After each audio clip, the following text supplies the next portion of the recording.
Well, I used to consider this the Jenny Sheneman show, and so it's I really know. difficult to get used to this change. It's only been how long? A year and a half or so? Year and a I'm half. slow. Okay. Yeah. Yeah. Well, hello again.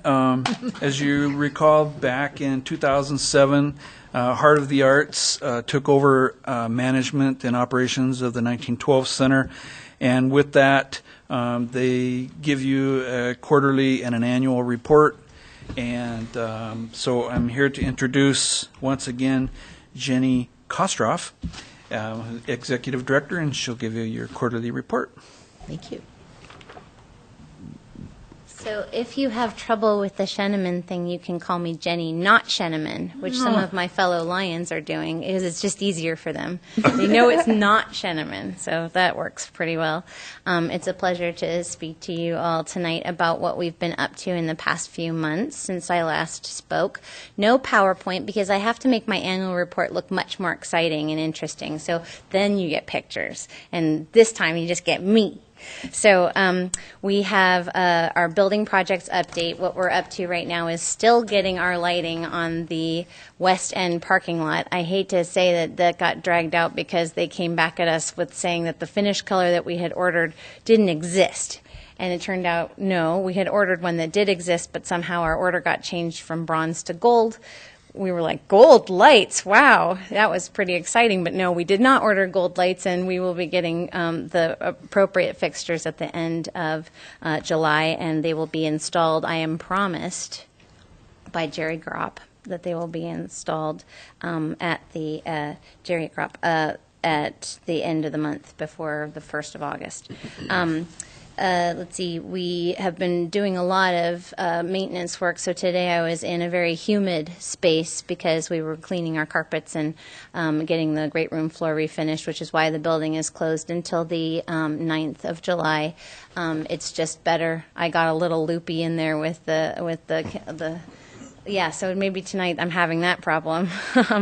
And we have scheduled a landscaping day finally for the property for the 24th of August.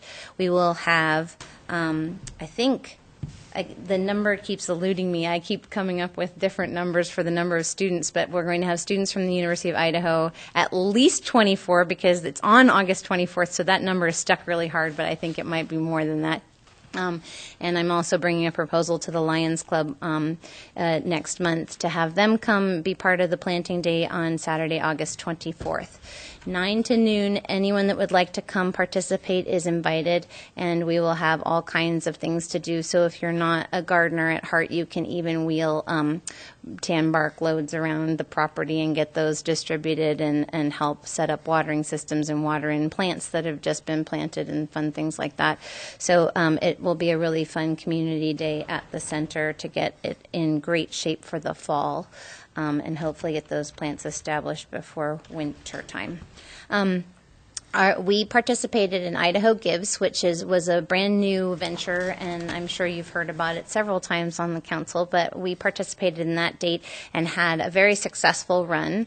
Idaho Gives was a chance for people to make an online donation who might not have ever been solicited by us for donations in the past, and any individual could contribute, and the more individual donors we got, the better chance we had of getting grand prize money for participating in the Day of Giving. And in our 24-hour period, we had 66 people make donations to the 1912 Center's projects, which was very exciting. About, I want to say, at least half of them we didn't have in our database already as people who were interested in our project. So that was very exciting to have new people come and say, yeah, this is fantastic. And we will be participating in next year's Day of Giving, which will be on May 1st of 2014. And the total that we raised in that one 24-hour period was $4,264, and most of those donations were $19 donations. So it's really nice to have people participating at whatever level they're comfortable at in the, completing and finishing of the projects we have going on. Our Cornerstone Club, to date, we've brought in $8,815.87. It's kind of on the low end for our donations at this point in the year, so I'm planning to do a few things to kick that into gear, because we do have projects that we would like to get going on by the end of the calendar year. We would like to be out to bid on our window replacement and tuck pointing project for the East End. And so that is the goal, and I usually achieve my goals, so we'll be having a different conversation when I come back for my next quarterly report. We completed our audit of the company and came in with a clean bill of health as far as our numbers go, which means I, by myself, haven't managed to screw anything up, which is very exciting. The audit has been turned into the city so that Elisa can file that with the Idaho Department of Commerce block grant requirements, because we were involved in that project together. And that was the last full audit that was required of Heart of the Arts, because we were involved in that grant. And going forward, we probably will drop back to a compilation next year, just because audits are very expensive and we'd rather use our donor dollars towards construction projects. Especially because donor dollars don't go towards audits. So we'd rather make sure we have more money that goes towards construction projects from our general fund, which is all of the rental money that comes in. Our hallway gallery, we have hired hired in beautiful title anyhow. Our gallery director, Noelle Fountain, is serving as our gallery director right now and recruiting some artists for our fall gallery artworks, which will be very nice to have, so that I don't have to find and create art shows in addition to the other fun stuff that I do. So hopefully we'll have some interesting art this fall.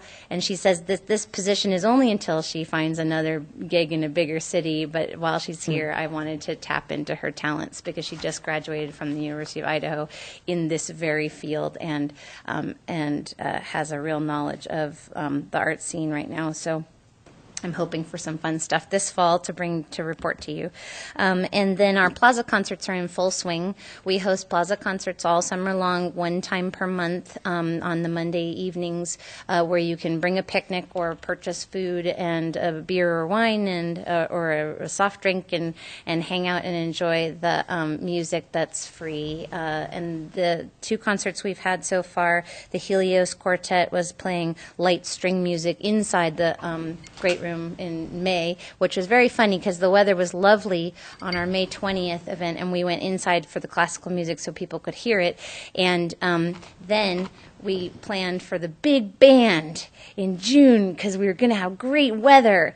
Well, the community band of the Palouse performed in a torrential downpour, but they weren't outside. They were in the Great Room, and man, all of the audience was sitting at the back wall because they were, I mean, except for Linda, she's very brave. She sat closer to the band.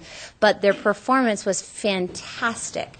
If you get a chance, I think they're coming to, they're going to be playing at the fireworks that are happening over in Pullman, but I think they're playing here at Farmers Market. So the community band of the Palouse, you really should check them out. They're fantastic. And they did a piece called Around the World in 80 bars. What was it? 80 measures? Yeah, and they took you around the world in 80 measures, so you listened closely and you knew what country you were in measures of music, and it was just really, really fun. A really great performance, and unfortunately very loud in the Great Room space. They should have been on the plaza, but we're hoping for great weather for the next two, July 22nd and August 26th. On July 22nd, we'll have a performance by John and Rand and Friends. They'll be playing singer-songwriter classics, and that'll make for a really lovely summer evening, free of charge. Come on down. The music starts at 6 o'clock with the food starting at 5:30.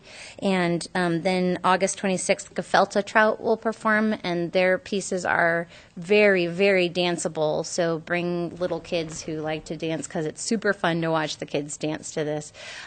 My kids have been dancing to them for years.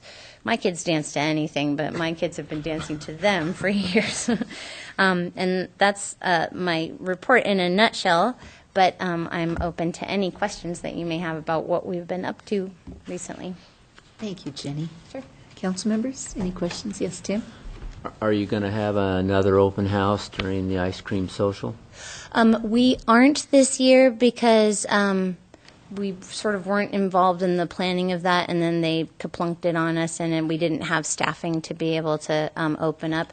But we're planning to do it again next year, so not this year. We're thinking more along the lines of an every other year at least, especially because we don't have a big jump to make with the classroom, but next year we will be in a better place to show off that classroom space with the potential fundraising in mind for for getting it going. The classroom space was staged up last year, for those that don't know, inside the 1912 Center on the west end of the building, where the ice cream social sort of action on that crossroads between 2nd and Adams.